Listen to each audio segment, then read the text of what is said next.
All right, so welcome to the second 36 Days of Type stream. Well, I'm already coughing, great. So, people have already remarked that I was kind of vague about what I'm going to do today. So, I wanted to do the why, but the thing is, I've been doing a lot of these. Where are we? There we go. I've been doing a lot of these with particle simulations, and they take a while. So I don't know if I'll actually be able to finish the why, but I'm sort of going to use it as a sacrificial goat to show a lot of the techniques that I've done so far. And we can have a look at some of the files, but it really all depends because, wow, excuse me, they're just really slow because it's all big. Like some of the files are a couple of gigs in size and things. So we'll see. I'll start off with creating the Y first, and we'll go from there. So.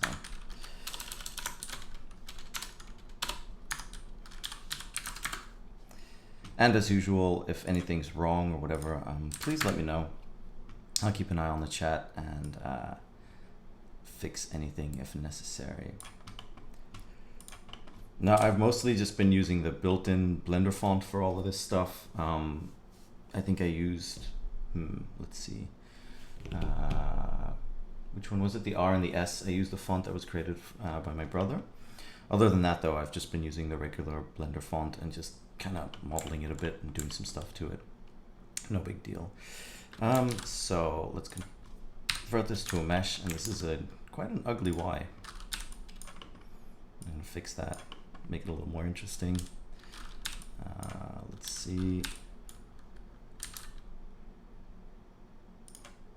Let me bring this up just a bit. There we go. That's okay. And it's just all about the shape. It's all right. It doesn't have to be perfect for now. I can still go back in and fix it if I want to. What I might do though is fix the edges here. And then fill these. There we go. That looks like a decent enough shape. Now, whenever I'm doing particle sims, you can use modifiers before the particle system, but it tends to be a little bit quicker, I've found, if you don't.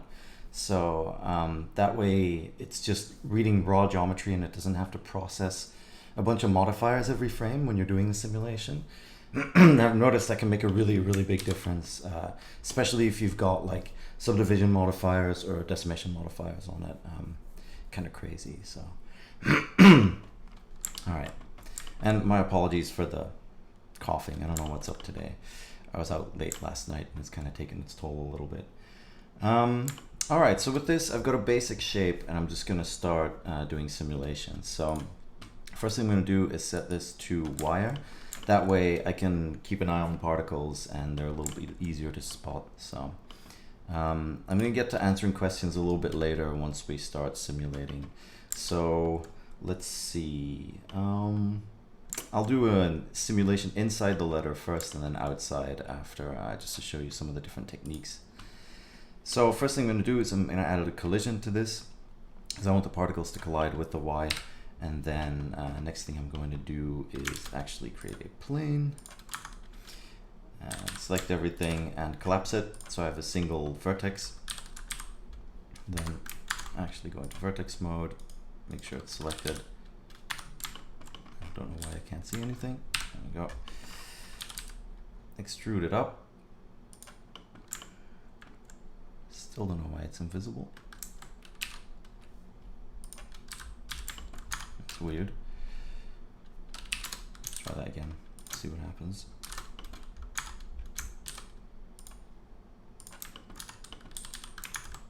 Remember, vertex mode at center. There we go. So I'm doing this just to be able to create sort of an inside where the particles can start from, and then that way we can get started fairly quickly. There we go. Then I'm using a skin modifier and just throwing on subdivision surface, and that way you can get really quick and easy shapes to start working with. Now for the skin modifier, if you want to change sort of the radius, I've selected all the vertices. Hit Control A, you can bring down the radius a little bit. There we go. That's fine. Doesn't have to be perfect because we're just using it as a starting off point. So actually, I'm going to smooth shade it over here. There we go. I'm going to duplicate this and duplicate this just for reference, and then that way I can turn collision off on this one. So I have both original objects, and I can go back to them if I need them. So there we go. This one's got a collision on it, and I'm just gonna apply the solidify, and I'm gonna apply both modifiers here as well. So we've got a nice point to start. So let's actually give this stuff names. And collision.text. There we go. And let's add in a particle system. Now, before I hit simulate, one of the things I do on my Blender startup file is actually turn off gravity. Basically, this means that there's nothing affecting particles or rigid body simulations or soft body simulations or anything like that in the scene. The reason I like doing that is because generally I want to start from scratch, and it's a lot easier this way to try all kinds of things and without having to turn stuff on and off all the time. I know I have a neutral starting off point, so there we go. So if we just do this, then that's all that's going to happen. And as you can see, if I hit A to deselect the particle system, I like being able to see it. So what you can do is you can color them by velocity and up the draw size a little bit, and this will look a little bit more like a particle simulation in something like RealFlow or whatever. So that way anything that's red is at high velocity, and anything that's more towards green and blue will be slower. Now they're all emitting at the same speed at this point, so really there's no nothing special going on here. What I want to do is just give it a little bit more time. So let's say 500 frames. I'm going to simulate it 25 frames, and let's say I want my particles to emit until about 300 frames.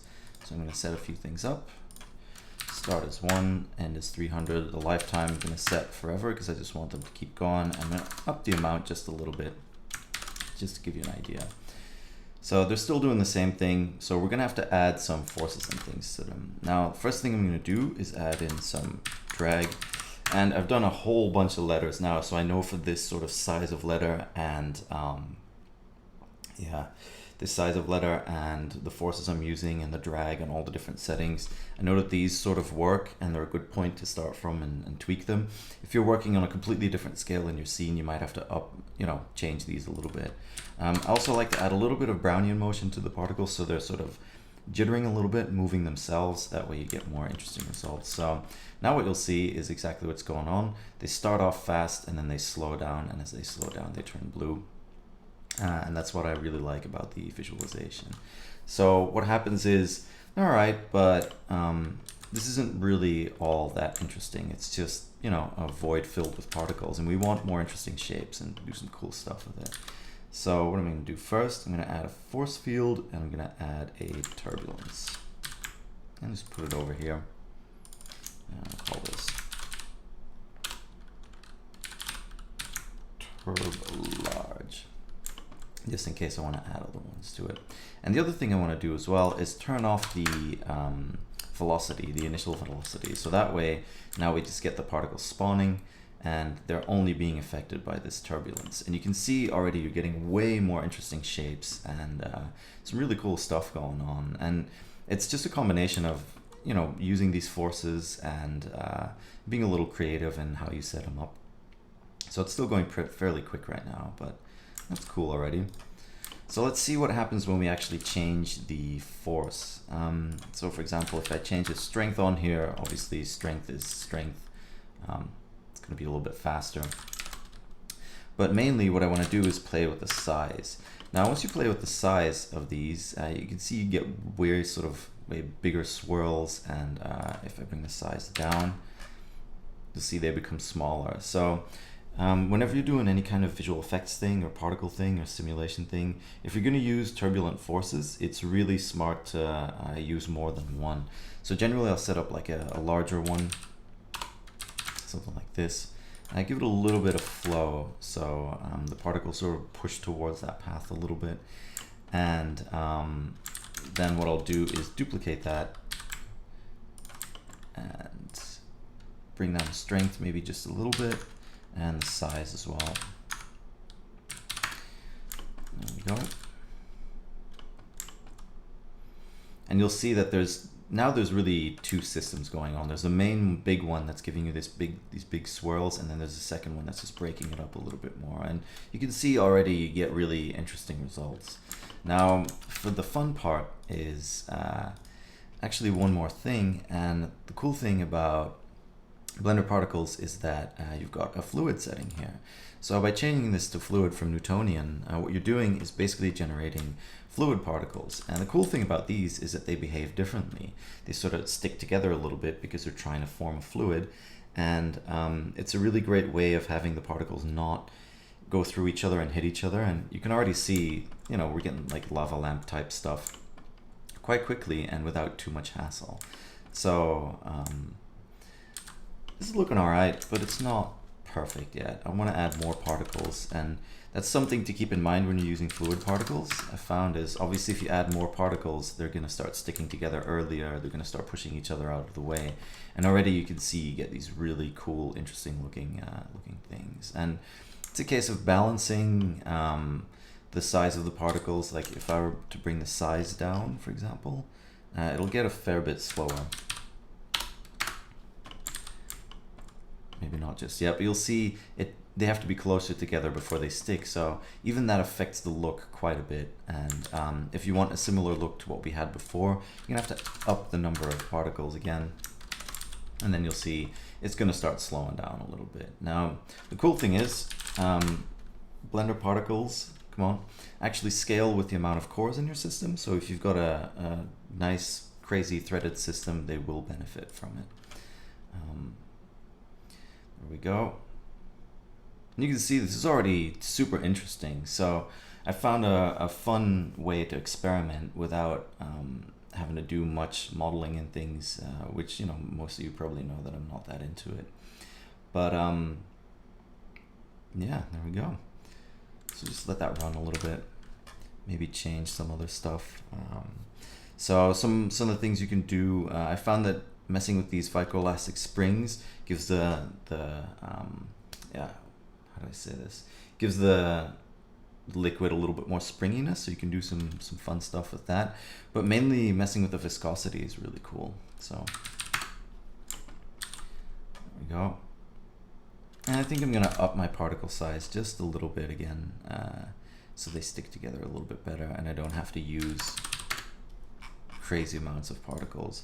Although that being said, I think the most particles I've used for one of these letters so far is about 500,000, so you can go pretty far with this. But it's all just a case of messing with it. Now, another thing you'll notice is that these forces are static, so they really depend on their location. So if I move this up, you'll see the particles will start to break up in a different way, because now the sort of the midpoint of these forces, and I was pointing at my screen, which you guys obviously can't see. So now the midpoint of these forces has been moved, so now they move in a different direction. So again, what I want to do is automate this so that it either moves or rotates, and I'll move one and rotate the other so you can see what it does to the simulation. But I don't want to keyframe it. So a really, really easy way in Blender to keyframe stuff, I'm going to do it over here. Can I zoom in a little bit? There we go. It's a little bit better visible. So let's say I want this one to move up. What you can do is hit hashtag, and the hashtag will put in a driver. So drivers are basically a way to automate stuff without keyframing. So the word frame basically is the frame that it's on. So if I just put in hashtag frame, and you see it, then you'll see on frame 17, you'll actually be on, 17 on the z-axis. Now this is way too fast. So what I'm gonna do is just divide that by, let's say, 60, for example. And now you can see it moves up slowly, and I haven't had to keyframe anything. And the reason I do it like this is because if I were to change stuff in my timeline now, if I want to make this 600 frames or 900 frames or 300 frames, I don't have to add stuff to it or mess with the keyframes or whatever. It just goes forever automatically. So that's really nice. And you can see how the fluid sort of changes as it moves up, as the forces push it around. And we can make it even more interesting by making it rotate just a bit. So make sure hashtag frame divided by maybe 100. There we go. And now it's tumbling and moving up. And you can sort of see that a little bit in the liquid. But I think, you know, we've been going for, what is it, 6.5 minutes. You can already see the limitless possibilities of this stuff. The current Blender builds don't have a way to easily make these into one mesh like with Metaballs, but I know the Fracture Modifier build of Blender has a Metaballs modifier, so you can remesh these particles into one nice blob. But I don't mind just them being particles and not being together. Now, that being said, I only looked at it really briefly. I haven't tested it with really large amounts of particles. I don't know how well it holds up, but anyway. We'll see. I'm just going to reset this a little bit to give myself a little bit more space. And then what I'm going to do is mess with this one and maybe move this one backwards. Why not? Or actually, let's move it forward. So we're going to move it negative on the y-axis. So I can do minus frame divided by 50, for example. And then what you'll see is that it starts moving forward. So we've got a lot of great options with these. So while this is simulating, I'm just going to see if I can answer some questions. So, I love what you do. I would like, it must be easy to find a job with your portfolio. Well, it depends. The thing is, the stuff that I make isn't always necessarily easily usable in things. Like, I used to do a lot of motion graphics for things like products or, I don't know, whatever, all kinds of things, really. And, the thing is, yeah, it's a very niche sort of, I don't know, professional thing or whatever.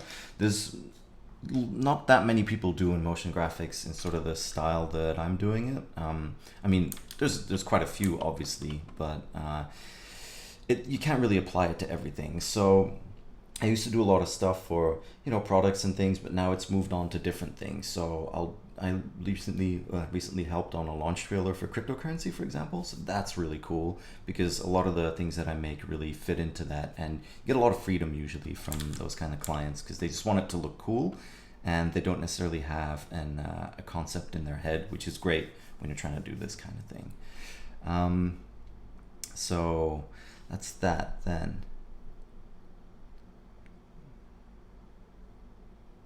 Hey, I'm wondering, could you know how to make an audio visualizer with particles?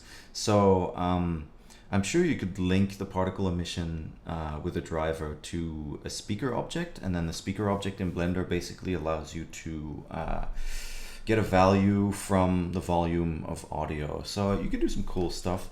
If you're doing it for like your own music and you can render out some stems with maybe just your kicks or just your hi-hats or something like that, you can get super intricate with it. But yeah, for the most part, you know, you could definitely do that. What's this going to turn into? Well, hopefully the letter Y. We'll see. How did I scale the UI? Oh, so that's a very typical Blender thing. What you can do is if you hold down Control, just like you would scale in any part of Blender really, and then drag your middle mouse button, you can scale it up and down, which is really nice. I use that a lot when I'm teaching. It's really handy. And if you hit the home button in any of these things, so I don't know which ones work. Yeah, so this one works as well, but that's just a regular scale. But any of these settings you can just scale up, which is really nice. There we go.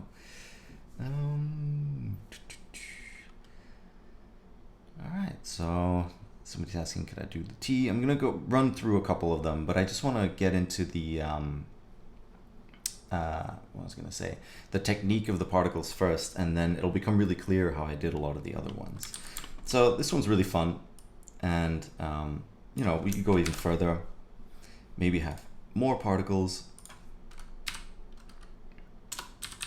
Let's see what happens when we set it 250,000. Now this is going to get really slow. Yeah, there you go.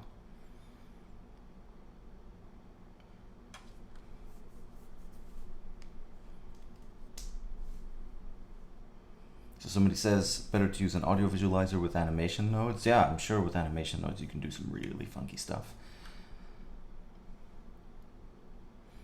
Alright, so this is taking a while. That's okay. While this is running, let me have a quick look at some of the other ones I've done. And now that you've seen me do this, it'll actually become quite clear how some of the other ones are done. So A, B, C, D, E, F, I started messing with this stuff on the M. So the way this M was done, pretty much the way I'm doing things now, but I'll show you in a minute how we get there. The N is similar. So all of this stuff with the techniques that I've just shown you with the fluid particles, every single one of these has been done that way. So this one, for example, it seems really overly complicated, but there's one really cool trick that I'll show you in a minute that you can do with the particles. So, and this is sort of a combo of all the different ways of doing it. So what I'm going to do is actually I'm going to stop this one for a second, and I'm going to show you how to do the fibers first. So I'm going to add in a second particle system and copy over the particle settings. That way I have everything set up and I don't have to redo the whole thing. So let's do this with 5,000 particles, and let's just have them run. Oh, and actually let's do that from the beginning.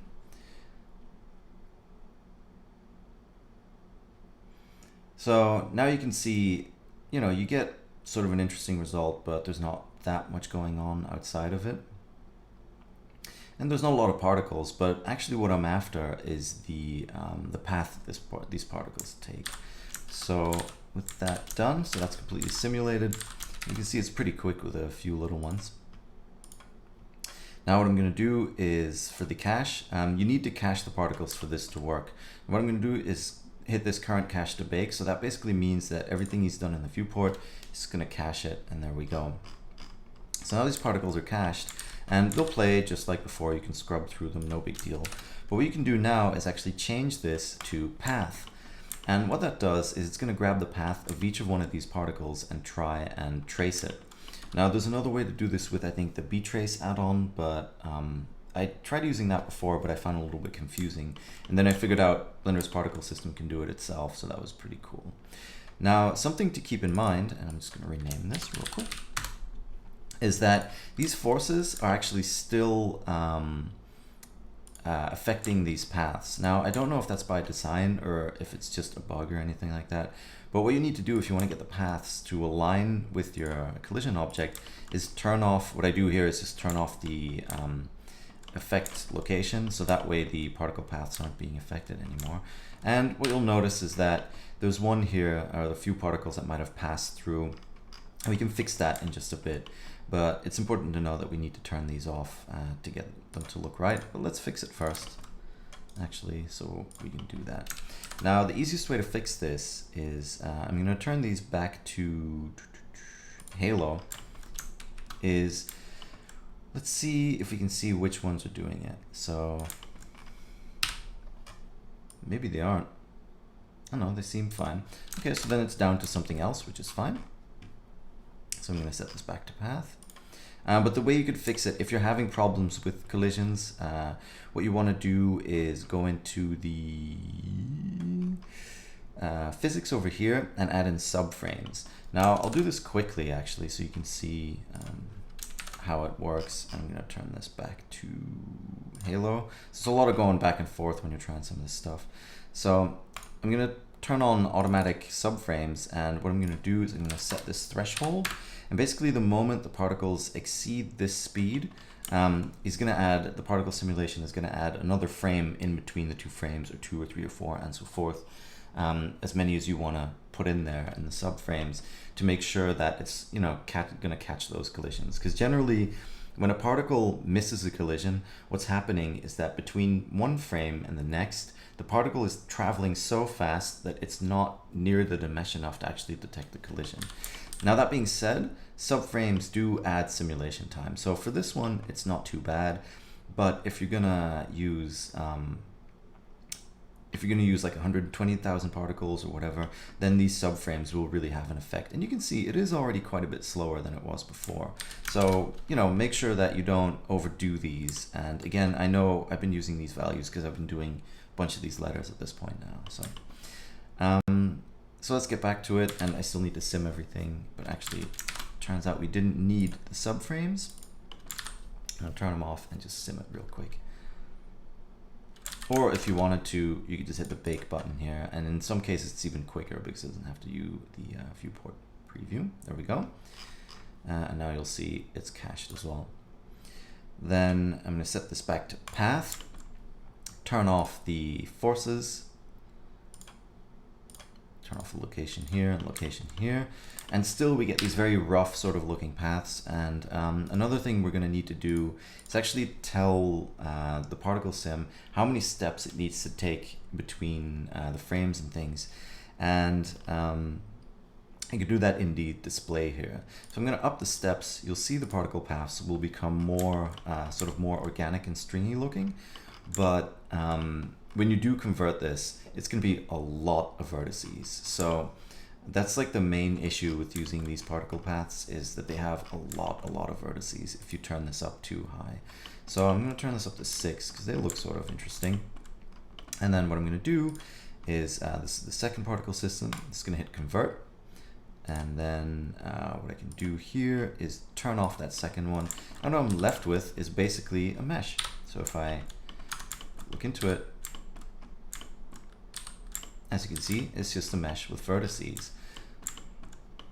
But even though we only had, I don't know how many particles it was, about 5,000 particles, this mesh already has 325,000 verts. So it's definitely something to consider. If you try this on like a 100,000 particle simulation of like a minute, then good luck with that. Blender might get through it, but it's going to take quite a long time. I think the highest I've gotten up to is about 25,000 particles for a couple of hundred frames, and then it's like millions and millions and millions. So yeah, it's kind of nuts. So keep that in mind when you're doing this. Now to actually get the paths to render, because if we just render this now, we won't actually see anything because even though they are verts and edges, it's not actual proper geometry. So if you hit Alt-C, you can convert this to a curve.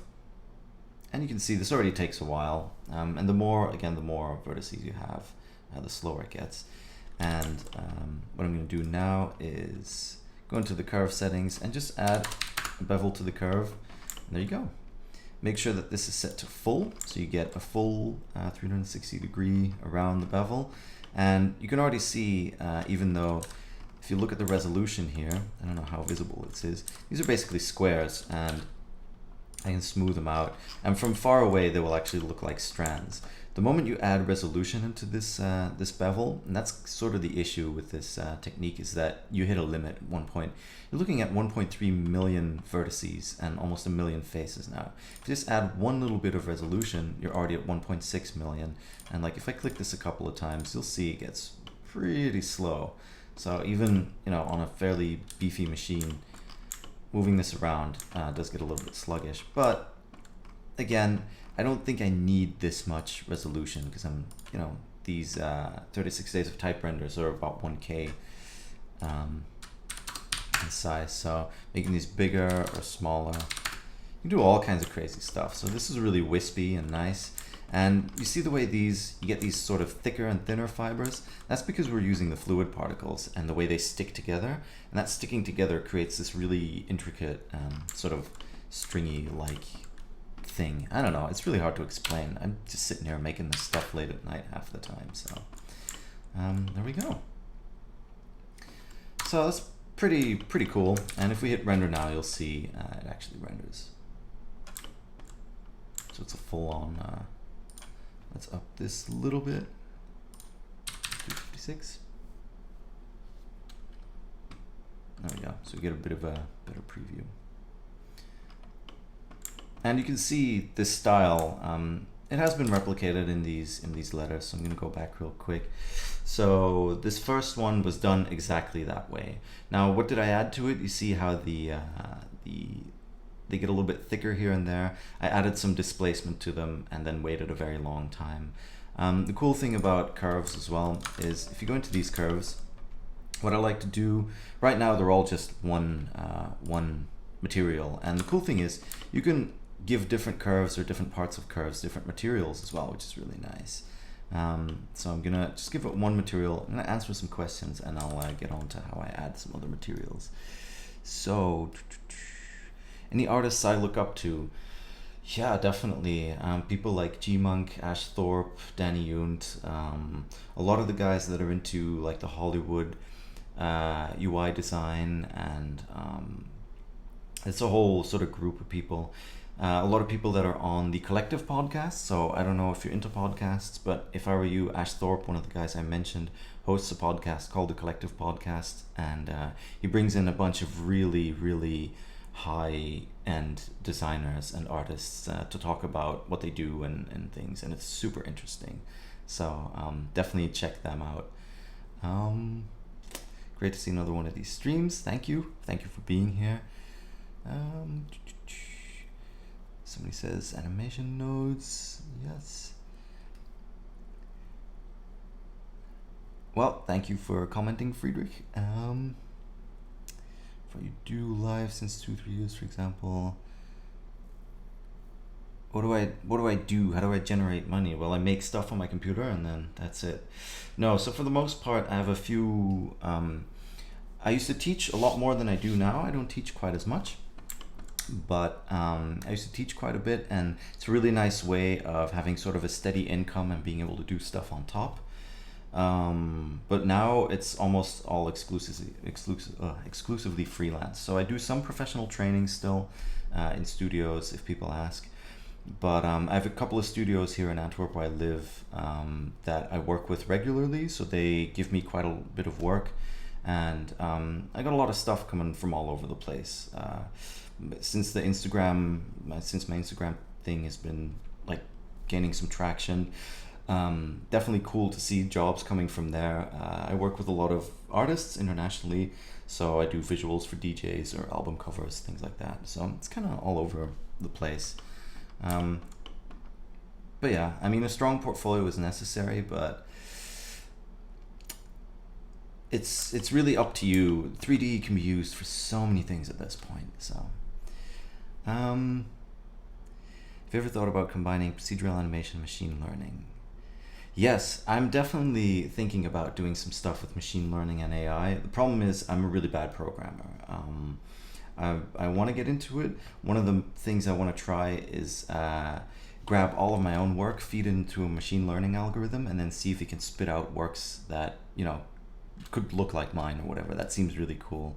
Other than that, though, I don't really have any plans, and again, it's all about time. The cool thing about having a lot of work is that you do a lot of cool stuff, but you don't have a lot of time. Then when everything dies down, you have time, but you know, sometimes I need to catch up on things or whatever. So it's always sort of a mixed bag. All right, anybody know if I use Blender Octane? No, I don't. I just use Cycles because it's free and it's in Blender, and that makes it really easy. Let's see. All right, I'm gonna keep on going for a bit. So what I like to do is I grab the random select, and then rather than hitting T to open the side panel, I hit F6, so you get the properties for the last command that you issued in the viewport, which is really nice. And then I'll get like a really low value, and if I hit Control L, I get all the linked vertices. So now I have a bunch of these paths, and I can just move them out a little bit, just a few of them. And what I can do is assign a second material to these, and for example, put in an emissive material real quick, and then set it to rendered. And now we got stringy stuff with lights inside. There we go. What you could even do as well is, let's see, if I set these to be a little bit thicker, so now you get these sort of almost intestine-like things. Maybe that's over the top. What you can do as well is, if you look at the mean weight, again, it's Control A, I believe. No, Control T. No, T is the, anyway, doesn't matter. What we can do, for example, is in the set curve radius, with the curves that I've got selected right now, if I set the curves to, let's say, 5, then these ones will actually be 5 times as thick as the others. So now I've got an even more interesting situation where I've got thick and thin ones, and because of the same ones that I used for the material, I've now got these really thick sort of light strings running through, and then a lot of smaller detail in the other things themselves, so you can go kind of crazy with them. And it's all about just looking at your options. Go into edit mode again and see if I can set the curve radius back down. Maybe twice as thick is enough, or do it the other way around. Have these really thin and wispy and then the other ones really thick. So as you can see, there's a lot of options already just by doing this, so it's definitely interesting.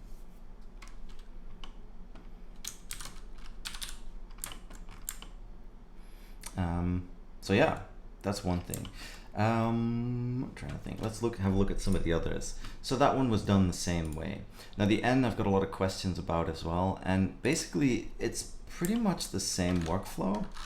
The only thing is that the particles actually start from outside the frame. So what I did for that one, and I'm wondering if I can move this stuff real quick, just to the second layer. So, nope.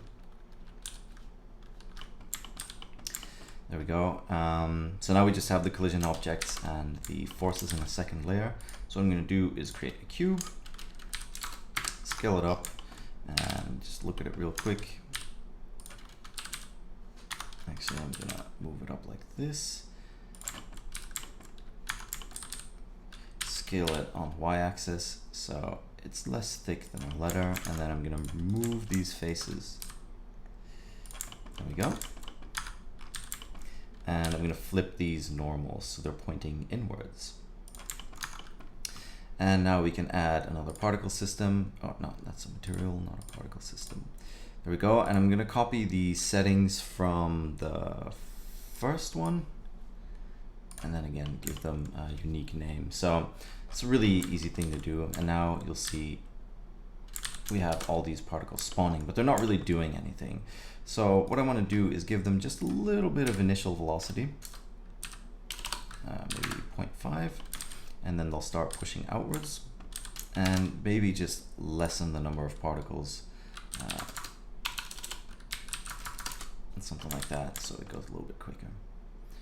All right, so the drag, as you can see, is now actually working against us. But one more thing that I have left to do is add in a second force field.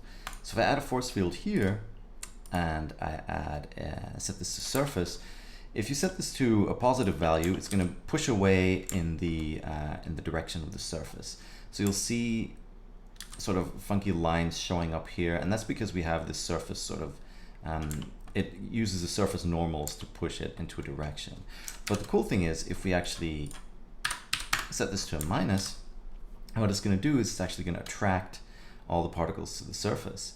And now, because we have those other forces still going on, they're going to creep all around it and sort of bounce around and do stuff. And maybe what I want to do is see if I can add some bounciness to this. Is there anything? They're already bouncing quite a bit. Maybe add some more. I'm gonna mess with these. Oh, and see, one of the reasons it's not behaving the way I thought it was is because I forgot to turn on the location. So that's kind of a pain in the butt when you're working with these paths. You got to remember to do that location thing. So now they're going to move in an even weirder fashion.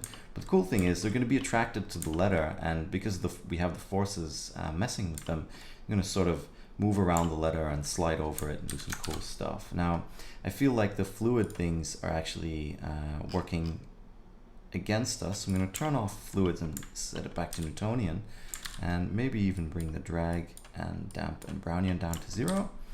And I think this is going to be closer to what it was. Go back to the start. There we go. And there we can see it's bouncing already quite a bit. Now you can control the amount of friction and bounciness of the particles on your collision object. So if I select the Y, you can see you have the particle damping and particle friction. Now, the reason I try to avoid those is because I noticed that if you set them to like a value other than 0 to 1, there's a lot of extra calculations. And for this one, it probably won't be too bad. But if you've got like a couple of 100,000 particles, the calculation time just shoots through the roof. Now, we're almost there. We're just gonna let this play. There we go. And it's not going to be exactly the same as the N, but the technique definitely still applies. So I'm going to hit current cache to bake. So that's in cache. And then I'm going to hit path again. And I need to up the display here.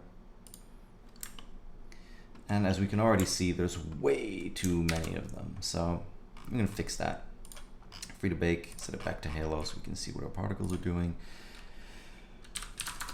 Actually, let's go back to 5,000 and just add in that little bit of drag and a little bit of dampening. There we go. And now they're behaving pretty cool. So time for some more questions.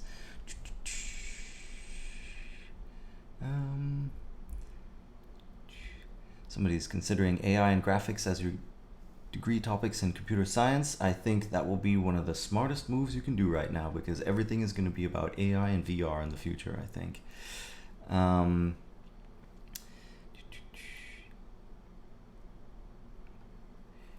you help me to advise you how to get new ideas in Blender? Well, I kind of covered this on the last stream, and what I said on the last stream sort of still stands.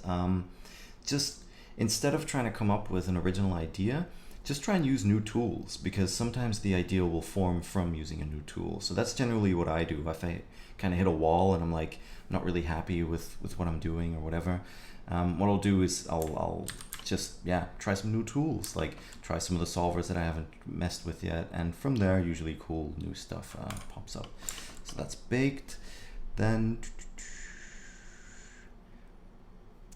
so could be possible, just need to wait for the AI to analyze the work. Yeah, I found an artist that's already doing it, so that's kind of the reason I haven't gotten into it yet, because I feel like I'd be copying them, but it would be a fun experiment nonetheless. But yeah, with image recognition, I think it's still got a ways to go before you can get like a really nice image from it. A lot of the stuff I've seen is sort of blurry, but it could be interesting.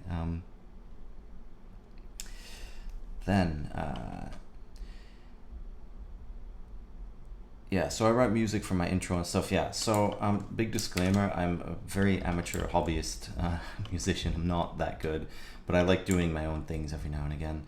What I use for music, this is very off topic, is Bitwig. It's probably the only piece of non-open source free software thing that's on my computer, and it works really well. Now, because I'm streaming and stuff, it'll mess up. But Bitwig with some of the Yuhi plugins is generally what I use. I've tried using LMMS and Ardour, but I find them really hard to get into.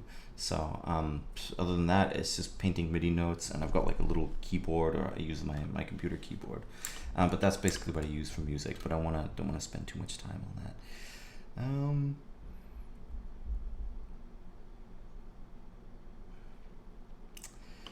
So your knowledge of Blender, how Blender works internally. All right, so if I were you, I would get into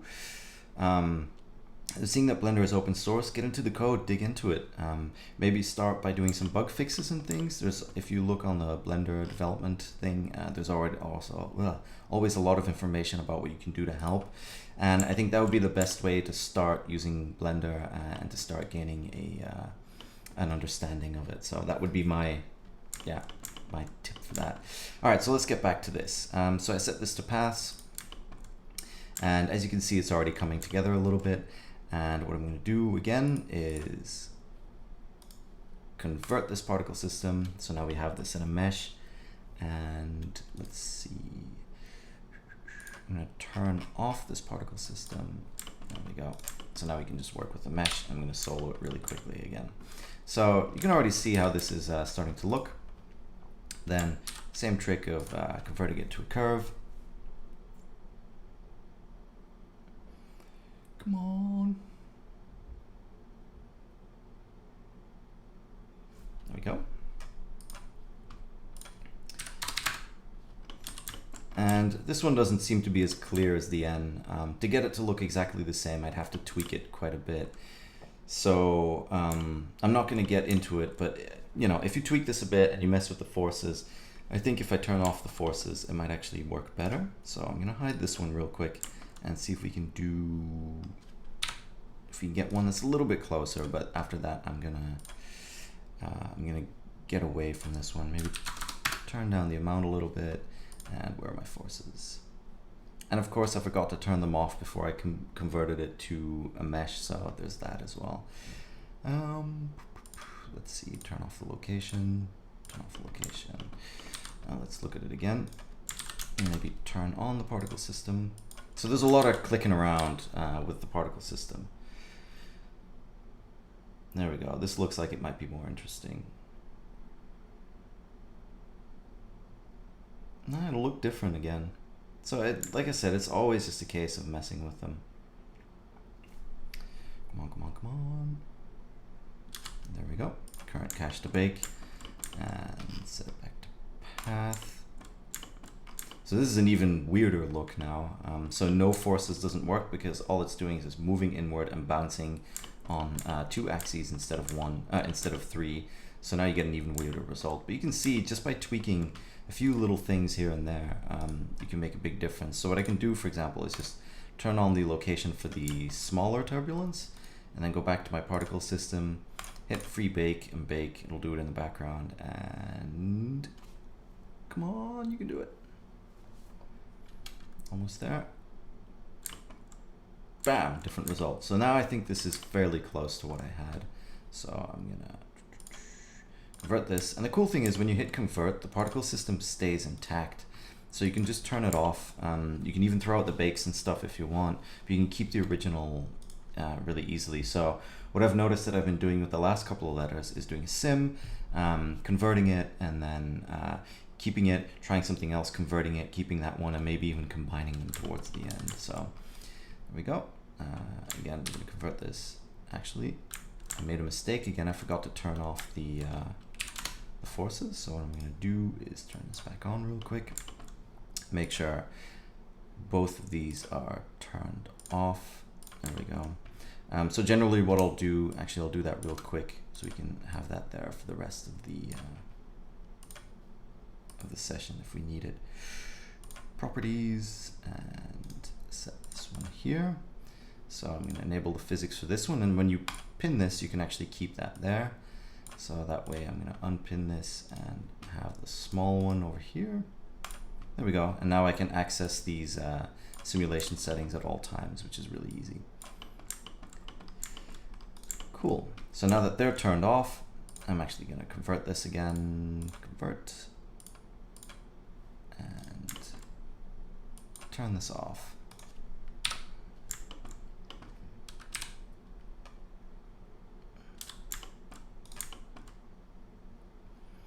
And convert it. Sorry, I'm a little bit tired, so I'm getting a little confused here and there. How long have we been going? 48 minutes, okay.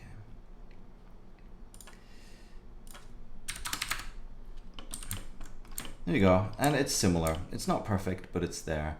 If we were to light this, and you can see we're sort of getting it. I found a really quick way to light stuff very easily is just set your ambience to black and then add in a single sun lamp, and it gives you this really dramatic lighting. So I just move this up and then just do that a little bit, and now we get this really crazy dramatic lighting. So the Y is even still fairly visible. And the fun thing is, with that little trick that I showed earlier of random selecting some of the wires, you could trim a couple of them, you could take a few out. This is already looking pretty cool, but I want to get into some of the other ones. So I'm going to leave these here and go back to what I was doing in the beginning. So forces, I actually need to get out of this. So the text and the forces, and maybe even the sun. I'm going to move back to layer 1, and talk a little bit about how you can shade them as well and do some cool things with them. So this is the previous one. I'm just gonna hide this one, and we're just gonna get into the particles themselves and see what you can do these. So I'll quickly run over. So this one we've seen, the M again was similar. The O is with just the particles, so we're gonna do something a little bit more similar to this. And the P is a bunch of these systems done together. Now, the reason it looks the way it looks is, and I'm actually gonna grab the one I just hid. What I'm gonna do is do another random selection. Select random. There we go. Hit F6 and grab a couple more. Maybe that's too much already. Select random 5, just to show you, so it's a little bit more visible. And duplicate them and separate them out. And that way I have a different mesh. I can show you real quick how the P began to look the way it does. So not only can you bevel these, and it's a very simple trick, but you can also extrude them. So now you get these very cool ribbon-like looking things, and you'd go even further if you wanted to by setting up a custom curve to use the profile. So what I'm going to do is I'm going to create this circle real quick. See if you can see it. There we go. And I'm just going to do this so it has sort of a weird shape, but it'll be recognizable. There we go. And what you could do is reset the extrude and reset the bevel. And now what I can do is use a bevel object. So if we use that circle, and it's going to be way too big, where is it? Just going to scale it down. Now you can see it's actually using that circle's profile. So you can get super creative with these. This almost looks like intestines or something. But you can see that you can really get super crazy with them. And then I'm sure if you could script it, like that little thing that I do where I go in and select random, I'm sure it would take anybody that knows anything about Python about 10 minutes to write a little tool to do like random thicknesses and things like that. I haven't gotten around to it myself, but it would be fairly easy to accomplish, I think. But this goes to show you that you can do some really interesting things. Same with the taper object as well. So if I just grab just a regular path, I guess, yeah. And what this is going to do is I'm going to delete these 3 middle vertices. So I just have 2 vertices on the path. What this is going to do, when you look from top view, is this is going to be the start of your curve, and then it's going to taper it down to the end of your curve. So you can do some really fun stuff. For example, if I do this, what is going to happen is in the beginning a curve is going to be really thick, and then it's going to get thinner towards the end. So this is very visible once we hit the NURBS path. So now you get exactly what I was saying. This is the end of the curve where it's a lot thinner, and then the beginning of the curve it's going to be a lot thicker. So again, just the amount of stuff you can do with this is really cool. You could, I don't know what the map taper does exactly. I believe it's mapping it over the UV coordinates somehow, but I'm not sure. Then again, you can animate this even to have the start and the end move in and out. The handy thing is if you're using bevel objects, you can also have a capped end. So let's look for the end of a curve. See how it's open here? If I hit fill caps, then it's actually gonna fill them, and you get really nice result. So that's that. But enough about curves. Curves in Blender are not the easiest to work with when you're trying to edit them, but once you get the hang of them, you can do some truly amazing things with them. So let's hide all of this stuff and get back to our sim. So nothing going on here, and I want to sim with a lot of particles so I can show you how to shade them in a really cool way. All right, let's go particle system. So that was our first one. Turn it back on. I'm gonna stick to like 125,000 particles maybe. Let's see. Something that's doable for this. All right, so again, turn these back on. Here we go. I'm getting super cool swirly stuff, and if you want more details, like in the fluid, it's a case of bringing down the size of the fluid particles and then re-simulating. And if you want the same sort of thickness with the smaller size, then you're gonna have to add more particles. So it takes a little bit of getting used to, but once you get the hang of it, you can do some insanely cool stuff. But I want to do something else first. This is okay, but I want my my Y to be a little bit more rounded, to have them fall in line a little bit more with the ones I've been doing here. So I want to bevel the edges a little bit first, but let's run over the rest of them. So the P we got there, it was just a case of using sort of the ribbon look. And the Q, the way I got to this look here is by changing the collision object. So if I grab the Q, what I can do is add a displace modifier to it and have it all weirdly shaped, and then add a remesh set to blocks, and then you'll get sort of like a voxel look. And if you use that as your collision object, then you get these straight lines inside of it, which is really fun. I use the particles here for both the water drops and the scum on the inside. Again, same sort of situation. Here is particle paths again, and what I did is I actually had a particle system up here, drop down and flow into the rest, which is why they sort of follow the flow of the letter. But you can also see where they sort of hit the bottom and furl up a little bit as they flow through the letter. The T was done very similar to the N. The only thing that was different is that there's a wall sort of stuck to the front of the T, so the particles can actually come more forward this way and can't cross the T. So in a lot of these cases it's exactly the same technique, but it's down to using getting creative with your collision objects for the most part. So the U is just an unconstrained sort of particle sim. I think there was a U shape, but not that much. And then the V and the W and the X is the ones I'm doing now. I'm going to do some similar ones, similar one to these. So the X is cool because you can see there's particle paths and there's shading, which I'm going to show you in a bit as well. So this is combining both techniques. And because I've done a lot of these sims and I've got them here already, I could actually here already, might be able to combine them in an interesting way. Only problem is I'm going to change the shape of my Y, so I'm going to have to redo some of them. Or maybe I'll just leave it the way it is, and we don't have to worry about it. We can move a little bit faster. I wasn't expecting to get this far, honestly, so we'll see. Alright, so this has been simmed. I don't know if it's been simmed completely. No, it hasn't. So let's let that bake and I'll answer some questions. So, streams. Alright, so the whole AI and Blender thing, I'll let you guys talk about that because that doesn't really pertain to what I'm doing. Similar files. How do I make backgrounds for my renders? Well, honestly, if you look at some of these, I don't have the time, especially with these letters. And these, for example, all they are is just in the Compositor, make a mask, blur it out, give it a color, and put it behind. So it's just gradients, really. If you do this in After Effects or Photoshop, you can do it with gradients, or GIMP or Krita or whatever.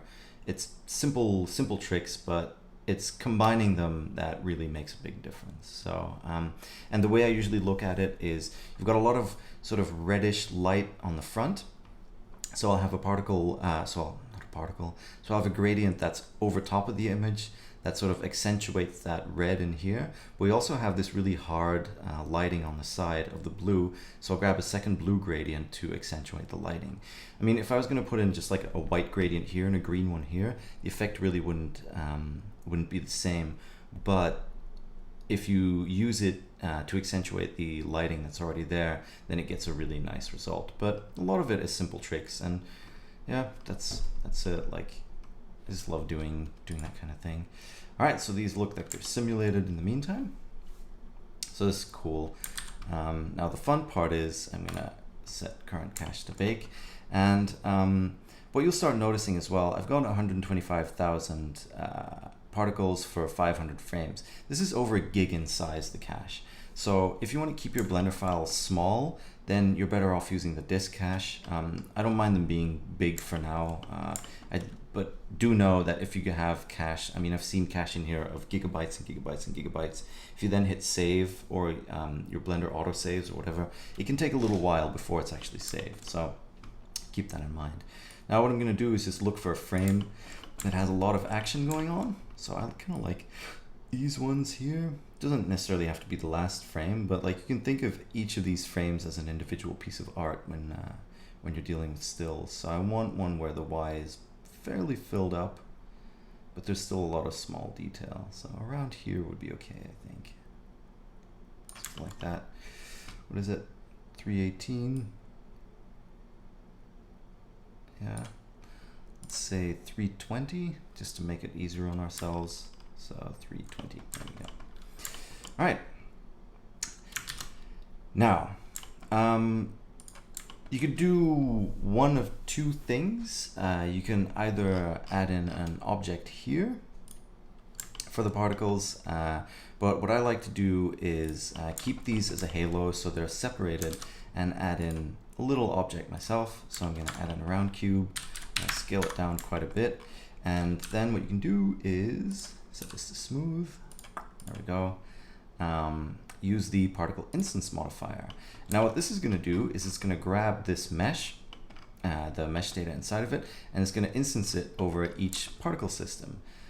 And the cool thing is you can collapse this down a lot easier and convert it to a mesh a lot easier than you could with, say, a particle system. Because with a particle system, what you do is you'd hit convert, and then you have, you know, in my case, 125,000 spheres. Everything slows down like crazy. Then you have to move them to a different layer or whatever to keep it easy, make them unique, and then join them all together, which takes ages. Well, if you do it with this one, then if you convert this or you apply the modifier, it's just a single object. As you can see, it takes a while. Now, one dumb thing that I did is actually not optimize this sphere a little bit. So you can see it's definitely taken quite some time, and we're at like 13 million faces, which even, you know, for my computer is going to be a pain in the butt. Now the cool thing is the viewport is really quick, which is kind of amazing. It's something I really love about Blender. It does really well with instancing. What I'm going to do first is actually bring this down a little bit. I'm going to use a decimate modifier because I know it works and I'm lazy, and unsubdivide it. So the cool thing about unsubdividing is that you get a lot more simpler objects. Apply this, and there we go.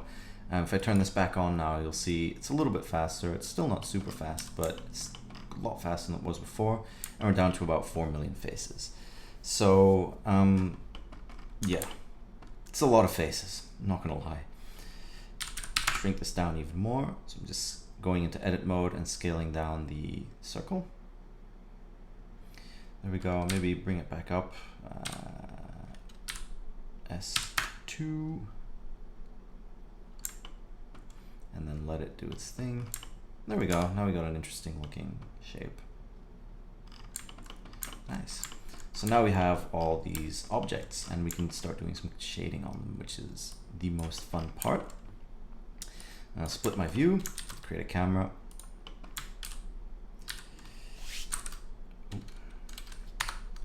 Come on. RX90. I've done this so many times at this point. There we go. And now we can start messing with our camera. So actually I'm going to hide these because we don't need them anymore. So we've got a little more space to work with, and then set it to the right resolution. And PNG is fine. There we go. So this 1280 by 1280 is actually stipulated by the 36 Days of Type people. It's on their website. So there you go. Let's move this camera into position and let's have a look. There's nothing funky going on. Nope. Change the focal length. There we go. Something like this maybe.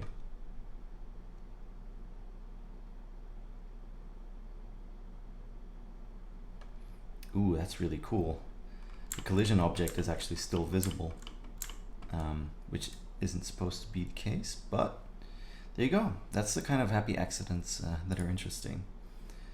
But this is definitely a lot cooler.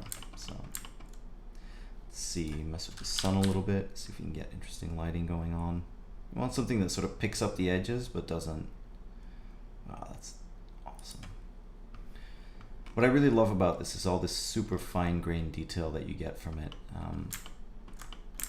Basically for free, I guess.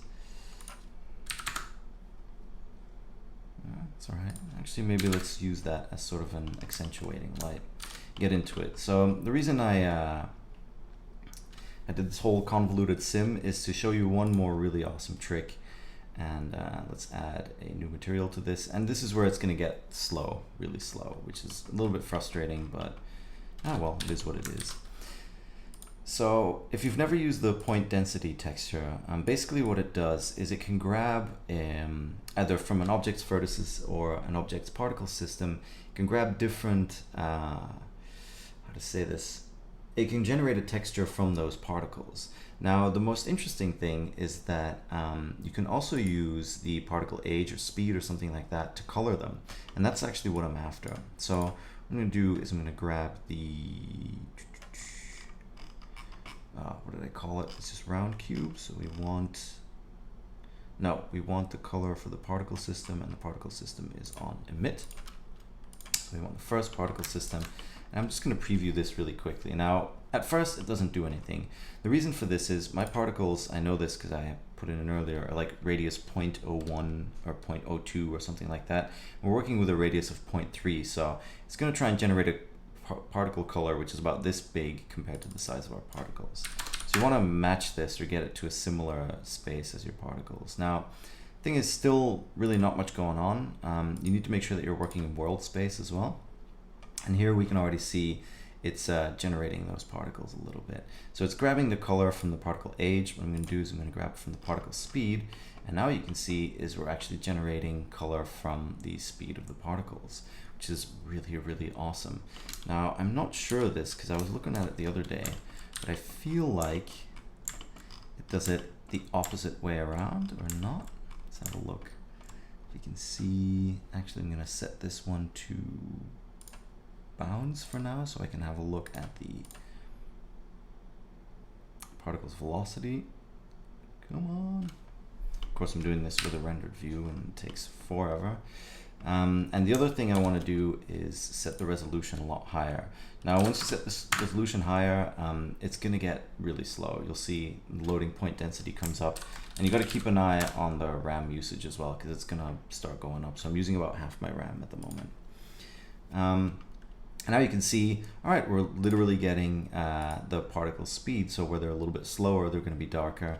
And if I put a color ramp in between this, because it is essentially still just a texture, and I'll bring this in a little bit, all the slower particles should be black, and then all the faster particles should be white. So let's look at our viewport here to make sure that I'm not full of crap. And there you go. Everything that's red here is are the faster particles, and you can see exactly those are being colored white as well. So this already gives you a lot of really, really cool options and things you can do. There we go.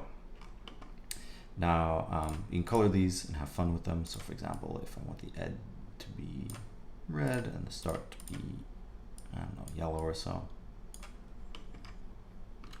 and pipe this into the diffuse texture, diffuse shader rather.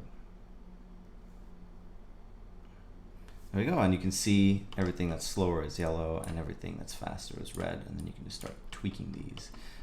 You can even, what I even do is pull in a secondary color ramp, and then let's say we want the faster particles, the ones that are super fast, we want them to be bright, like in some of the other things that I showed earlier, some of the other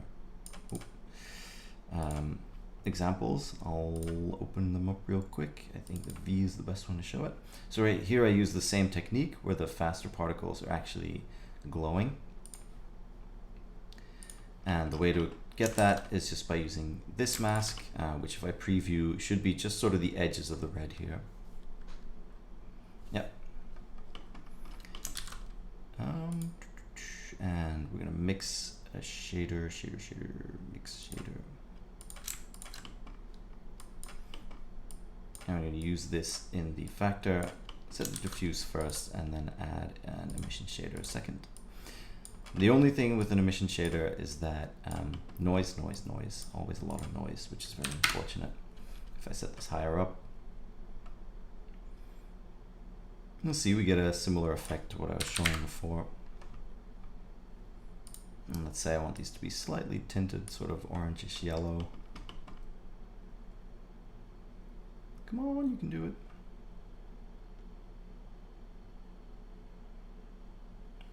That looks pretty cool. Maybe give it just a little bit more orange and yellow. It's a case of tweaking everything, as always.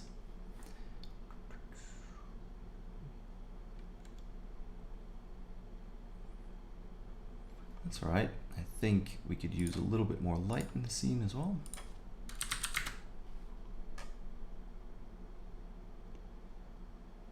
And then I'm going to copy my collision object to give it some extra stuff.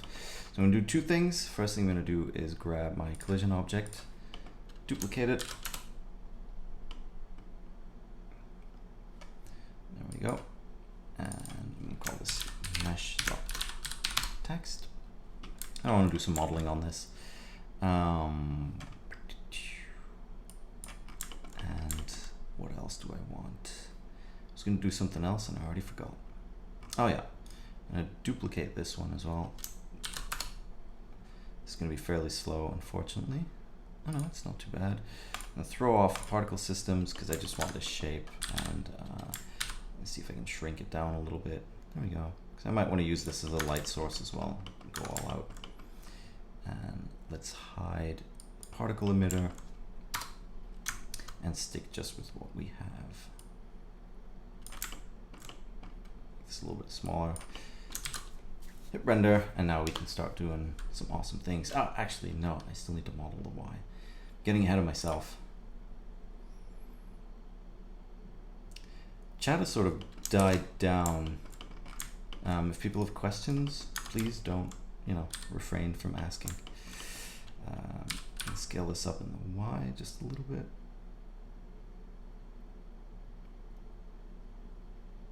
Come on. Come on. As you can see, it gets a little bit on the slow side.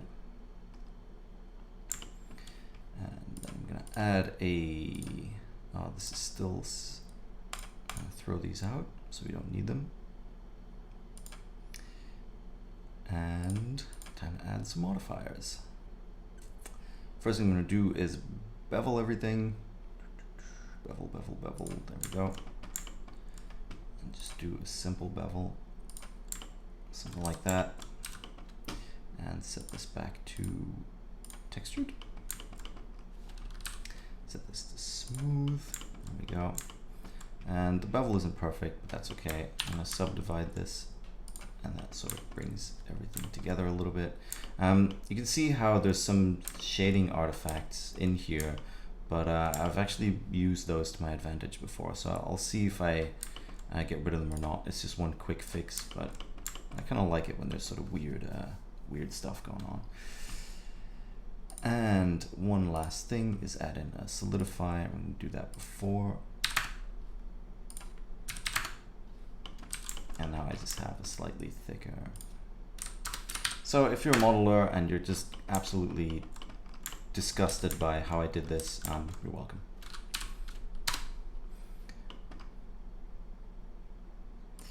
How long am I planning to stream? Well, last time it was 2 hours. I'd like to be a little bit quicker than the last time, but no more than 2 hours. But we've been streaming for about an hour and 15 minutes, so shouldn't be too long now. We're almost there. So I'm gonna throw out this diffuse, and then I'm gonna create this architectural glass shader that I've been using. I've used it for quite some time. It's a group. If you want to know how to do this, you can either look at this video, or if you go into the Blender documentation, it actually talks about how to set this up really quickly. So all it is, it's just a glass shader mixed with a transparent shader. So it doesn't actually have shadows or anything, but you can get really nice glassy looking stuff anyway, which is cool. And you get a lot less fireflies and noise and all that kind of thing. So maybe thicken this up a little bit. And what's missing now is that the glass doesn't really have anything to reflect. We get a little bit of a highlight up here from the sun, but we're not really getting anything else outside of that. So I definitely want to change that and mess with it. Maybe even mess with the particles a little bit, but I'm going to fix that glass first. And what I generally do for that is add in a environment texture. I'm just going to grab one from the Blender Cloud. Oh, I'm going to save this first. Now this is where it's going to get interesting, because this is going to take a while to save, I think. So I'll call this Y. Let's see, 36 days of type, 10 Y, Y, O, Y. It's starting to get hot in here with all the rendering. While that's saving, let's answer some questions. Alright, a bunch of AI stuff still.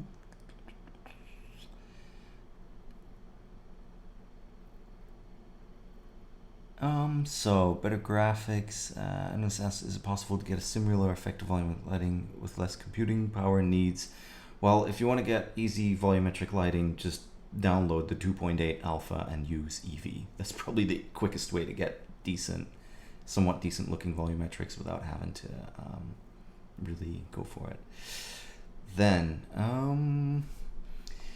do you need Mantissa to build this?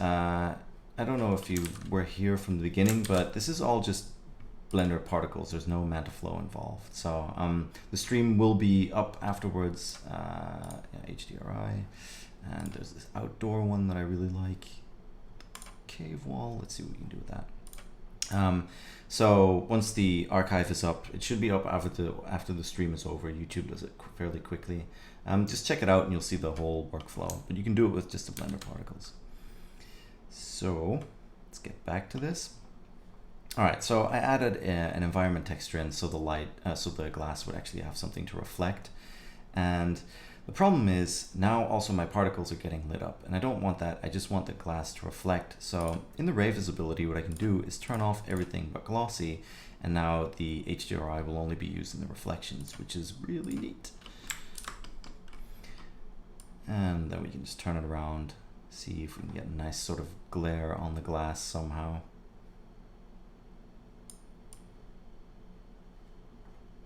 It's just a case of messing with it again.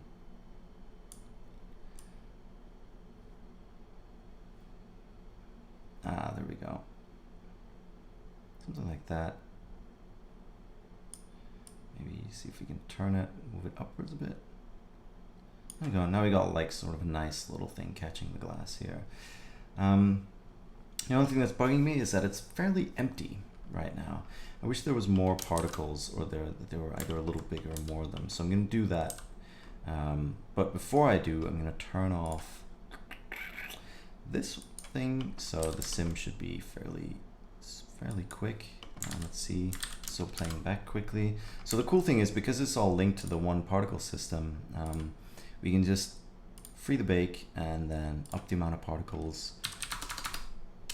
And this is going to be really a lot slower, I'd say, but yeah, we'll see what happens. I'm going to save it now, but it looks like the cache is still in there. No? Okay, there we go.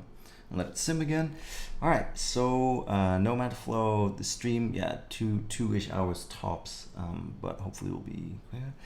As much as a hardware question sucks when you mentioned beefy, what does your setup look like to push 4 million faces like nothing?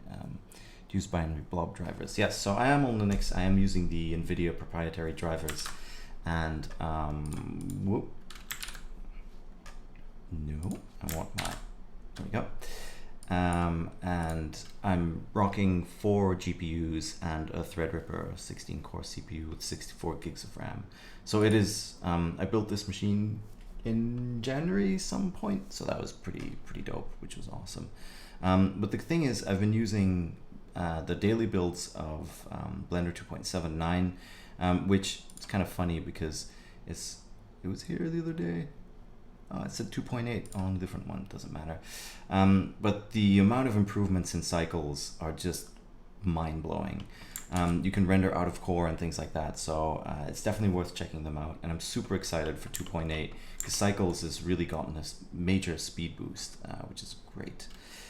A few words about cryptocurrencies. I'm not really going to get into cryptocurrencies. I mean, I mined Ethereum a couple of years back, got super lucky with it, and that was about it.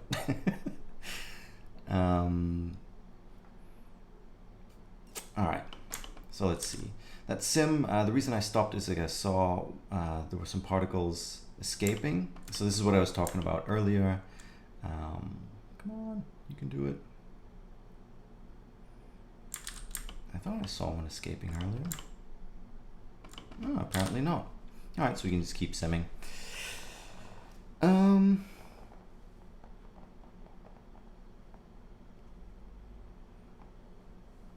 So yeah, there's a way to only show the HDRI in reflection, which is what I was talking about earlier. Let's see if we can go in here. So in the ray visibility, if you turn all the other ones off and just set it to glossy, it's only visible in the reflections, which is nice because you can then use it as sort of, you know, an extra little thingy.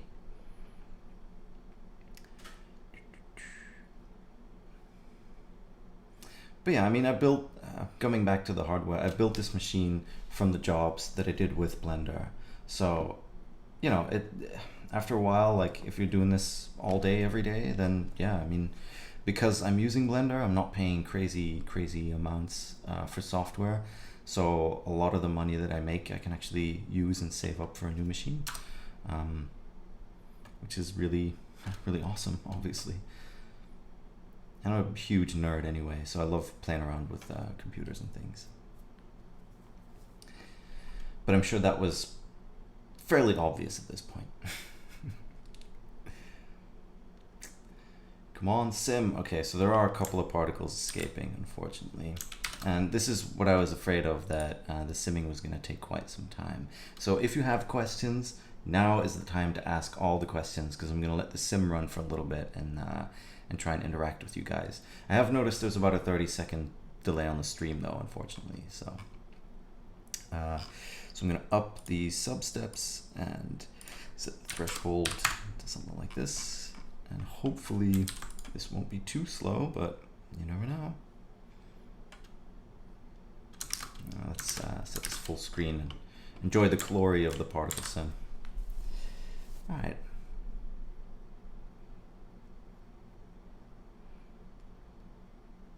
All right, well, somebody says I have to leave. Thank you for joining. You'll be able to see the rest of it as it's archived. So I think I might have overdone it. This is going to take way too long. So as you can see, just adding in those extra time steps really pushes it over the edge and makes it take forever. Oh, no. Let's go back and start simming again.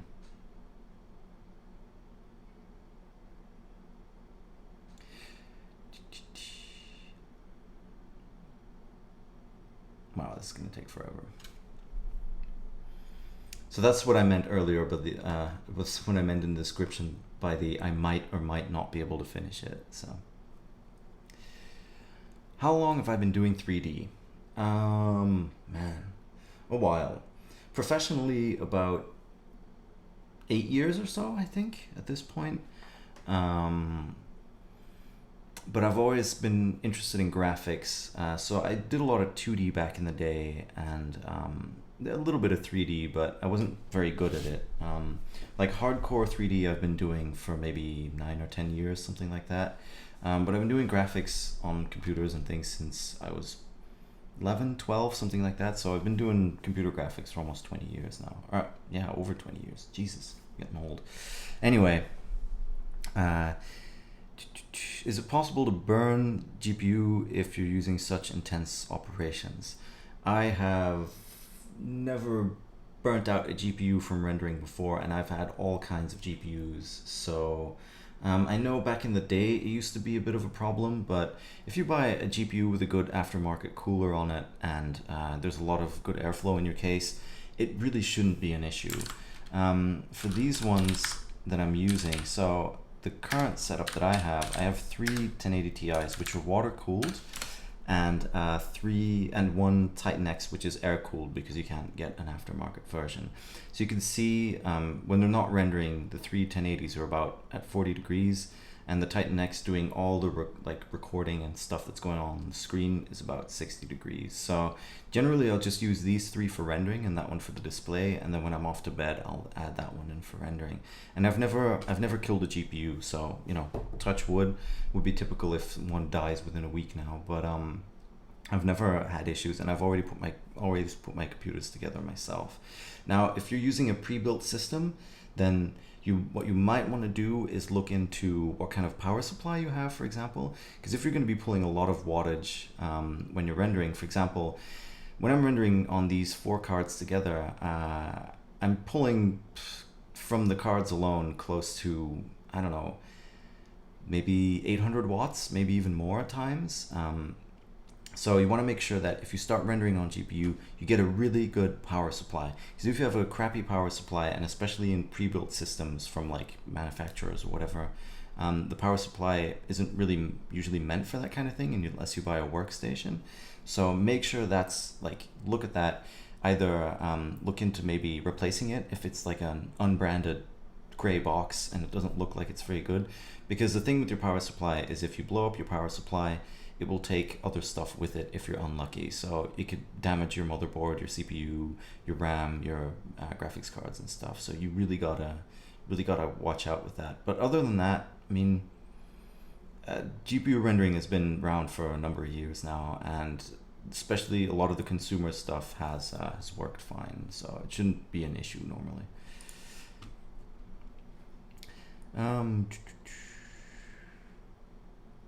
Do I ever go back to Blender and can't for the life of me remember how I did that thing 3 months ago?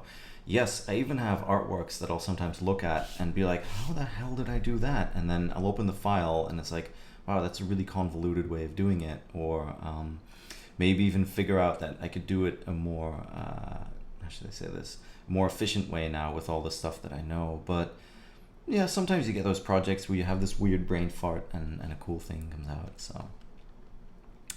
Have I used other rendering engines apart from Cycles recently? Recently, not really, because the last 2 to 3 years I've been using Cycles pretty much exclusively. I've tested out some of the open source ones, but they're not necessarily up to scratch. I've tested out ProRender a little bit, the AMD one, but it's just really crashy and beta-y and buggy at the moment, I found. So I wouldn't recommend it at the moment. But it seems like a pretty decent rendering engine. And if you're using something like Cinema 4D, I believe it's built in now. Then I used to use Corona before I switched to Blender, which is really awesome. It's still a very good engine. And then in production, I used V-Ray a while, way back when, and I actually started out by using Mental Ray and 3ds Max, and that was crazy renderer. It can do a lot of really cool stuff, but my god, just there's too much stuff in it. But yeah, I tried Blender Octane, like the trial version, ages ago, but the thing with Octane, for example, is that you have to use a specific version of Blender, and they don't update it as fast. So I use daily builds a lot because a lot of new stuff gets integrated, and you can really have a lot of fun with it. And if you're using Octane, you've got to stick to that version. So if you see all this cool stuff coming into Blender, you can actually use it until the Octane team updates it. And I remember they were lagging behind one version a while back. I don't know if they're up to 2.79 yet, but it was 2.78 for the longest time. Don't know if it still is. It might still be. So that's one of the reasons I don't use it. The only other one I'm tempted by, and I heard some news recently that there might be a Blender plugin in the works, is Redshift, because that seems to be a really sort of fast biased GPU renderer. But we'll see. I don't know. We'll see. It really depends. I really like Cycles, and with the daily builds now, it's become so fast. It's really good. So do I still work for clients, and what was my latest job? So yeah, I was talking a little bit about that earlier, and the latest job was the launch trailer for cryptocurrency, which is really cool. I did an April Fool's video where I had to do VFX, where I had to add stuff to drone footage. So it was drone footage shot of the cathedral here in Antwerp, and I had to add an extra tower of apartments to it. It was like an April Fool's thing, whatever. So that was fun.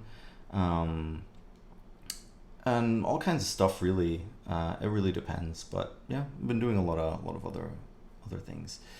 How do I deal with creative block? I go outside. It sounds really stupid, but just do something else. Stop banging your head against it and just go outside and do something, or play a video game, or just anything, really. Go out for a drink, meet up with a friend, play some board games.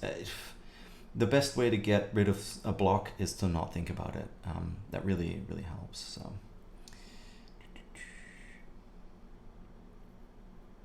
I've got a pre-built PC and installed a 1050 Ti myself, and have a 650 watt power supply, but I have a stock cooler. Should I be worried about trying to do this sort of work?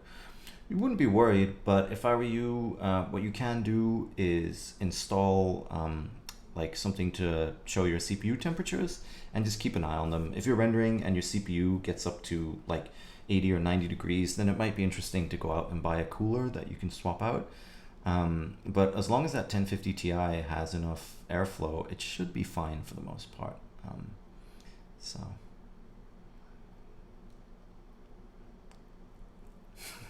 still not hiring? No, I'm still not hiring. I make enough to support myself, but unfortunately, I don't have enough work to expand.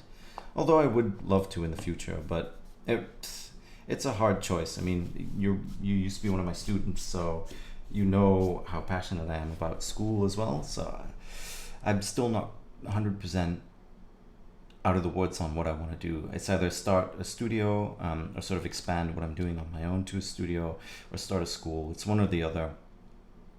Both would be too much work, I think. So we'll see. And I still have to make all those Instagram posts on top of everything else, so I've got enough work as it is.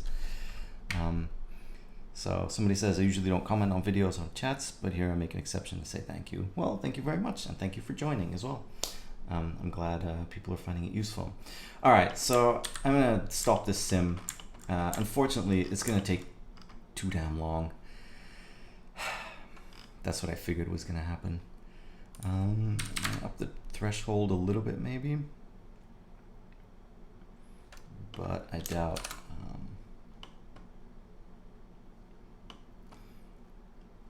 I know you're kidding about the hiring thing, but I have some, yeah, I've thought about it, but we'll see. Come on. And now everything's freaking out because I changed the threshold on the time steps in the middle of the sim, and now it's just gonna go bonkers, so we'll have to wait. That happens quite a bit. There we go. Let's see if that helped. No, it seems to be just as slow. So, yeah, I think that's it.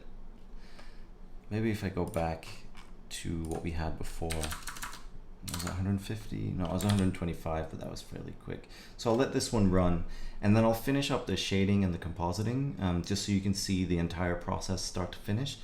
But once the stream is done, I might up the number of particles on the sim, and then do that for the final version. But at least you get to see the whole process. So let me go back real quick.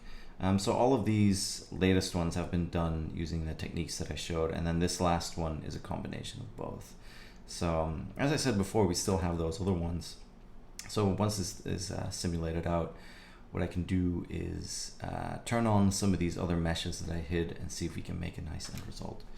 So if you still have questions, now is the time. I'm going to finish. After the sim finishes, I'm going to try and wrap it up as quickly as possible. Because we're at an hour and a half already. Jesus. Have a drink.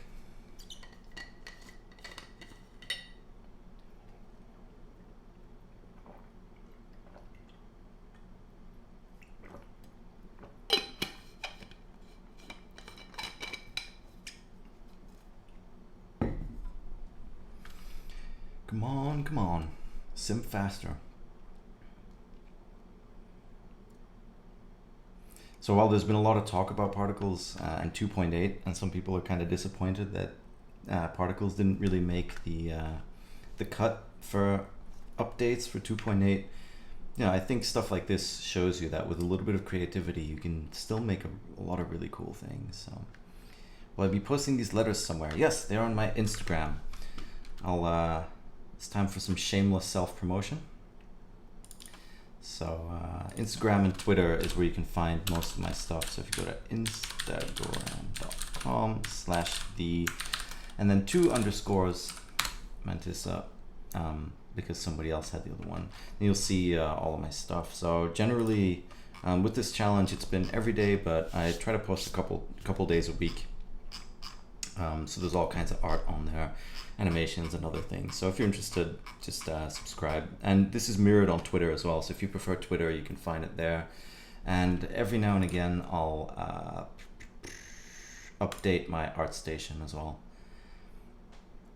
So some of them are on there as well. The letters aren't on here yet, but yeah, I mean, I don't know, social media, I'm not good at it.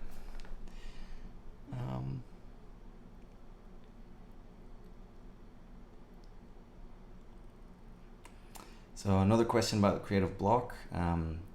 Do I even have it after doing daily graphics for about 3 or 4 years? I have creative block very rare comparing to the time when I was starting. Yes, so that's actually a good point. For the daily stuff and the Instagram stuff, it's not too bad. Sometimes I'll hit a point where I have a little bit of a creative block, but most of the time it's okay. The moments where where it does hit me sometimes is projects that I have to work on for a long time. So for example, that cryptocurrency thing that I mentioned was been going on for a number of weeks that we worked on it. And although it wasn't too bad there, I've had similar projects in the past where I have to work on something for like a month or longer, that you get a little burnt out on it and you start really doubting everything that you're doing, and you're like, is this even good anymore? Or is it really up to the standard that I want it to be? So that still definitely happens, I'll admit, but for the most part, yeah. The thing with those longer projects is that you can usually take a day out. I have sort of a luxury position as a freelancer because I work from home, so that's really cool.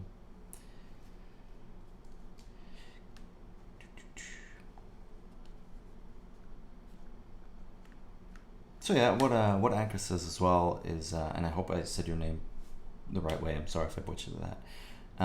Doing stuff like 36 days of type really helps because it forces you to just put stuff out. So, and I do that on a daily basis with the Instagram stuff anyway.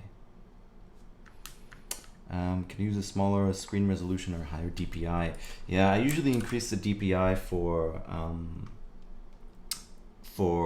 tutorials, but I don't do it for streams because it gets a little bit in the way of trying to experiment. But I'll up it a little bit for this last part if you want.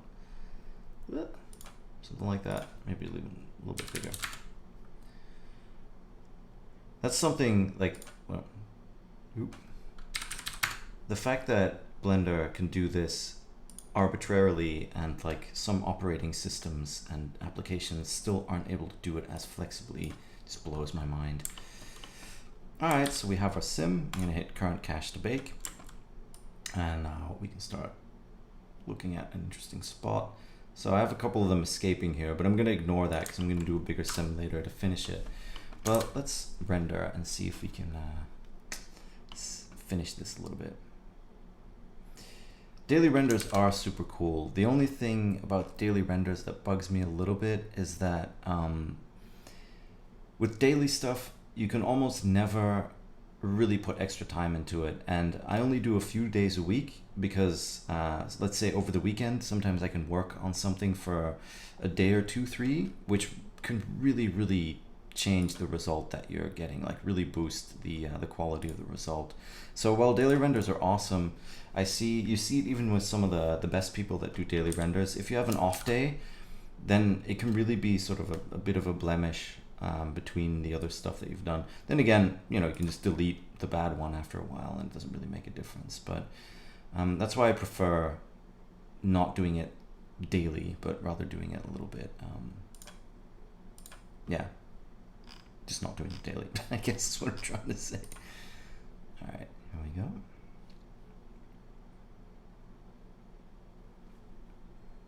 So it's not quite finished, but again, I'm just gonna render one real quick and then do a bit of compositing just to show you the process, and then stop the stream, and after that finish it up, do a crazier sim and everything.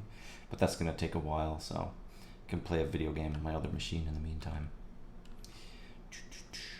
Come on. And as you can see with this, what is it, 1.4 gig cache that we're up to, saving is starting to take longer and longer and longer.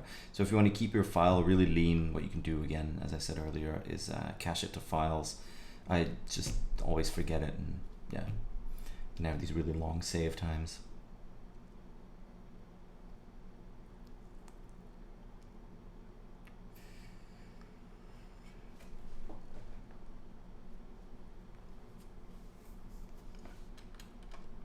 All right, there we go. Let's do a render. Render, render, render. And I think my default settings might still be screwy. Oh no, they're fine. All right.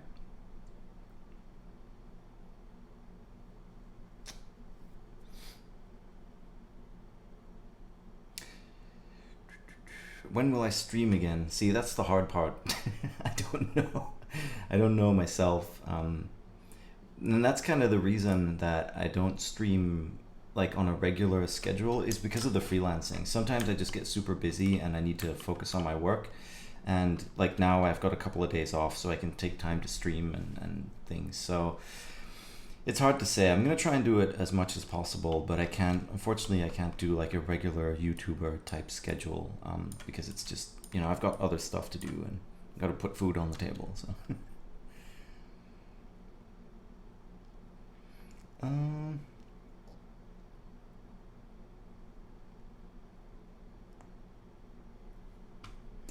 All right, so let's comp this thing. Get into the compositor, use nodes.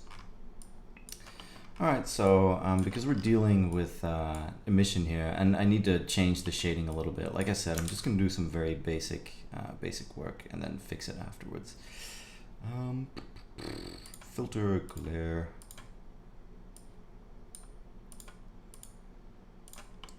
Fog glow, and the way I set this up is if you set the mix to 1 on the fog glow, you get just the glow, and that way I can mix it in.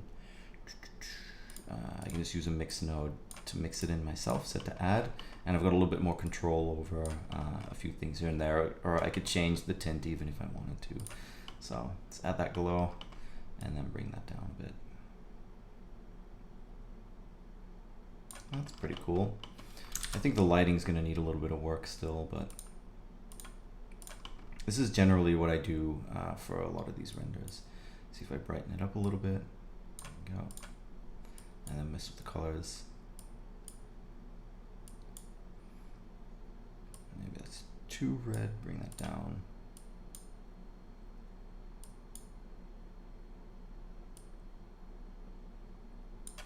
It's an interesting vibe.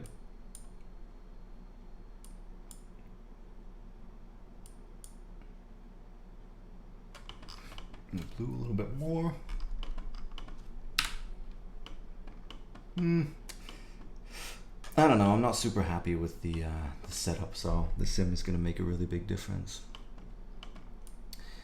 Okay, well I think I might actually just wrap it up here. Yeah, some of the other streams, I always use the same compositing tricks anyway, so if you check out the other streams you can get a lot of the stuff that I do.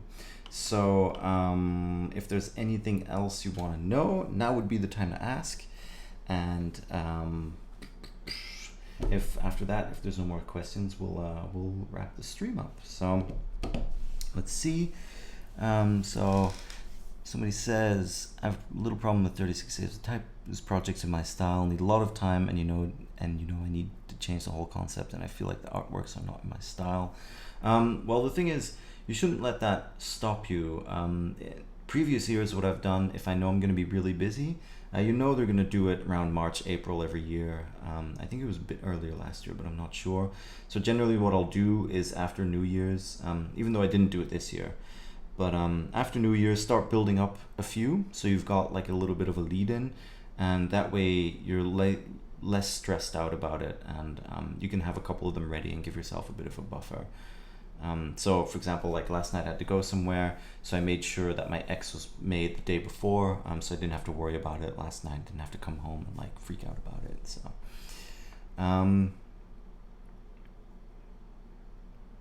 be cool if I could work on VFX, part of a fancy Blender movie like Sintel. Yeah, that'd be really cool. I'd love to work on an open movie one day, but we'll see. I'm sure, you know, I'll work on some cool stuff, so in the future. Big thanks for the look in your Blender shed. Well, big thanks for joining. So I appreciate everybody jumping in and yeah, and definitely saying hi and checking it out. So good luck with your future endeavors as well. Cool. Well, as people are saying, thanks for the stream, and they've got some ideas from it, so that's good. If anything, these particles are freaking awesome, so play with them, do cool stuff with them, and if you do, show me, because I'm super interested to see in what other people do. So with that, I think I'm going to wrap up the stream. Alright, you guys and girls, thank you all for being here. Have a wonderful Thursday night. I think it's Thursday, right? Or it is here at least. And yeah, I'll see you next time. I'll try and do one a little bit sooner, but again, it all depends on my schedule. So alright, see you guys. Bye.